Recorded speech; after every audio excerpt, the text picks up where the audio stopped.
Hello दोस्तों, मैं हूं डॉक्टर ब्रजेश और आज मैं बात करने आया हूं कोरोना वायरस से लड़ने के लिए डीसीजीआई और ministry of health and family welfare ने जो दवा को अप्रूव किया है जिसका नाम है फ्लेविपिराविर, जिसको ग्लेनमार्क कंपनी मार्केटिंग कर रही है। तो फ्लेविपिराविर भी एक प्रकार की ऐसी ही दवाई है जिसे गवर्नमेंट ने अप्रूव किया है इसके यूज़ के लिए।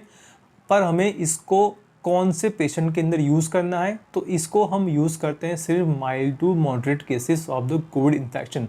मतलब कि जो सीरियस बीमारी नहीं है, मतलब जिनको वेंटिलेटर पे रखा नहीं गया है, जिनकी ऑक्सीजन की रिक्वायरमेंट बहुत ज़्यादा नहीं है, हम इन केसेस में इस दवा का यूज़ हम कर सकते हैं। जिनको वेंटिलेटर की ज़रूरत है या वेंटिलेटर के ऊपर है, जिनको ऑक्सीजन की हाई फ्लो की ज़रूरत है, ऐसे केसेस में इसका यूज़ हमें करना नहीं चाहिए। ये जो टेबलेट आती है वो आती है 200 मिलीग्राम की स्ट्रेंथ में और इसका डोजेज लेना है सुबह हम 9 गोली और शाम को 9 गोली, ये लेना है हमको डे 1 के ऊपर। और डे 2 और उसके बाद अप टू मैक्सिमम 14 डेज़ हम इसको 4 गोली सुबह और 4 गोली शाम तक इसको ले सकते हैं। इसकी मैकेनिज्म एक्शन ये है कि ये इनहिबिट करती है, मतलब कि रोकथाम करती है वायरस के रेप्लिकेशंस के अंदर, क्योंकि ये इनहिबिट करती है वायरस के जो आरएनए पॉलीमरेज नाम के जो एंजाइम होती है इसको इनहिबिट करती है। मतलब इसकी वजह से वायरस की रेप्लिकेशन बंद हो जाता है, इससे वायरस का लोड कम रहता है और रिकवरी इसके अंदर फास्ट है। कोई इंजेक्शन लेने की ज़रूरत नहीं है। इंजेक्शन के जिसको डर लगता है या इंजेक्शन सुई के लगाना पड़ता है या इंजेक्शन की वजह से जो कोई भी साइड इफ़ेक्ट्स होती हैं, ऐसी कोई भी साइड इफ़ेक्ट्स इस दवा में नहीं होती है। अब ये जानते हैं कि इस गोली में साइड इफ़ेक्ट क्या होती है। ऐसे तो देखा जाए तो इसकी साइड इफ़ेक्ट्स बहुत ही कम है। इसकी हिस्ट्री बता देता हूँ कि ये जापान में तो कब से यूज़ हो रही है। इसका यूज़ हो रहा है वैसे फ्लू इन्फेक्शन के लिए, जो सीजनल फ्लू है, इन्फ्लुएंजा फ्लू है, इसको रोकने के लिए ये दवाई पहले से ही बहुत सालों से जापान और दूसरी बड़ी कंट्रीज़ में इसको यूज़ करते ही थे। पर अब इसका यूज़ हम कोविड-19 इन्फेक्शन के लिए भी करना शुरू कर दिए हैं। इसको करने के बाद इसके ट्रायल भी होंगे और इसके इफेक्ट्स क्या होती है, साइड इफ़ेक्ट्स हैं सबसे पहले कि ये करता है यूरिक एसिड मेटाबॉलिज्म को डिरेंज, मतलब कि ये गाउट करने वाले जो यूरिक एसिड क्रिस्टल्स होते हैं उसकी मेटाबॉलिज्म को ये एबनॉर्मल कर देता है। इसकी वजह से जिसको गाउट है वो गाउट उनका बढ़ सकता है, इनका यूरिक एसिड का लेवल इनका बढ़ सकता है। दूसरी इम्पॉर्टेंट चीज़ है वो पेट के ऊपर साइड इफ़ेक्ट करता है। पेट के अंदर ये डायरिया कर सकता है, कभी कभी वो एब्डोमिनल पेन, वॉमिटिंग या उकाई जैसे भी प्रॉब्लम हो सकती है। तीसरी प्रॉब्लम इसके अंदर है कि ये लीवर के अंदर साइड इफ़ेक्ट्स के अंदर ये कभी कभी जॉन्डिस भी करता है, आपके लीवर एंजाइम रेज हो जाते हैं। और लास्ट में कई किस्सों में खून में खराबी होने की वजह से साइड इफ़ेक्ट के तौर पे यहाँ पे आपके न्यूट्रोफिल जो इम्यून सेल्स होते हैं या तो फिर प्लेटलेट काउंट या तो फिर वाइट सेल जो होते हैं वो भी कम कर देता है। तो ये उसकी चौथी साइड इफ़ेक्ट्स है जिसका हमें ध्यान रखना चाहिए। और लास्ट में हर एक दवाई की अपनी अपनी एक हाइपर सेंसिटिविटी होती है। तो जिन लोगों को जिन दवाइयों से अगर सेंसिटिविटी है तो इसकी वजह से उनको रिएक्शन आ सकते हैं, रिएक्शन के अंदर उनको शॉक लग सकता है, उनको एनाफिलैक्सिस हो सकता है, स्किन के अंदर उन्हें दाने आ सकते हैं, रैशेस हो सकते हैं, उनको खुजली आ सकती है या तो फिर लाल कलर के चकामे पड़ सकते हैं। तो ये होता है इसकी साइड इफ़ेक्ट्स। वैसे इसकी साइड इफ़ेक्ट्स बहुत ही कम है। अगर हम उसकी जो कॉमन साइड इफ़ेक्ट को देखें तो वो है यूरिक एसिड का बढ़ जाना और गाउट का बढ़ जाना। तो ये अपने आप में ऑलरेडी 5% ही है। बाकी जो साइड इफ़ेक्ट्स है वो सिर्फ 1.5% या 1.8% के एवरेज पे चलती है।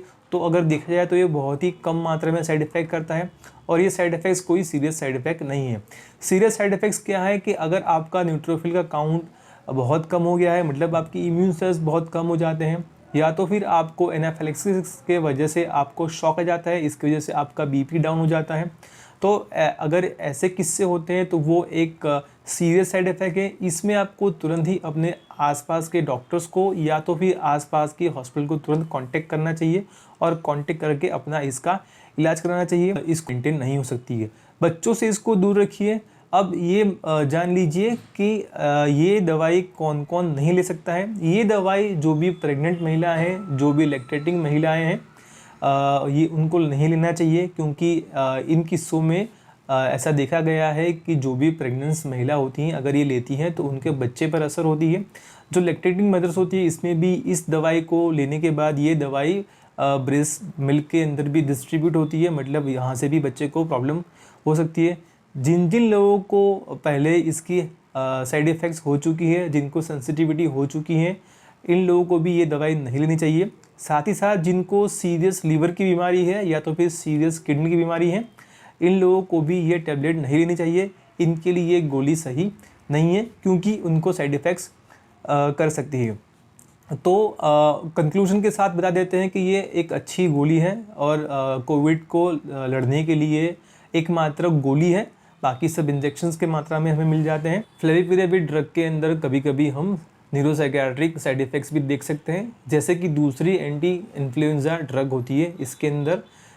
सिमिलरली इस ड्रग के अंदर भी हमें न्यूरोसाइकियाट्रिक साइड इफ़ेक्ट्स देखने को मिलती है।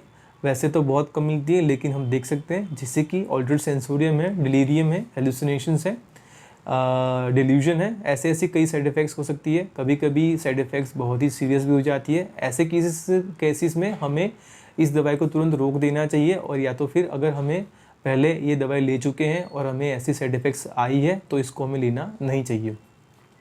मार्केट में अभी हमारे पास सबसे पहले जो DCGI ने अप्रूव किया था वो है ग्लेनमार्क कंपनी की दवाई, जिसे हम जानते हैं फेविफ्लू के नाम से। शुरुआत में इसको 134 रुपीज़ पर टेबलेट में मिलती थी। अब इसकी प्राइस कम होके 79 रुपीज़ पर टेबलेट मिलती है। मार्केट में कंपटीशन बढ़ गया है और ब्रेंटन फार्मा ने भी इस फ्लेविपिराविर ड्रग को निकाला है, जिसकी प्राइस है सिर्फ 59 रुपीज़ पर टेबलेट।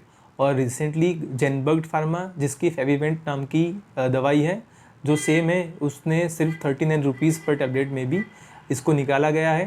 तो आने वाले दिनों में शायद सिप्ला और दूसरी कंपनियां भी इस दवाई को लेके आएंगी, और माना जाता है कि दवाइयाँ सस्ती होगी और बहुत ही कॉम्पिटिटिव रेट में हमें मिल जाएगी। अगर आप पैक को देखेंगे तो ये एक 34 टैबलेट का एक पैक आता है, जो स्ट्रिप्स हम बोलते हैं, वो 34 टैबलेट्स की उसके अंदर आती है। उसके साथ एक कंसेंट लेटर भी उसके साथ होता है, जिसमें हम देख सकते हैं। अगर आपको कोई भी सवाल है या अगर आपको कुछ भी जानकारी चाहिए तो आप कंपनी की खुद की वेबसाइट पर जा सकते हैं, या तो फिर उसके कस्टमर केयर नंबर पे भी आप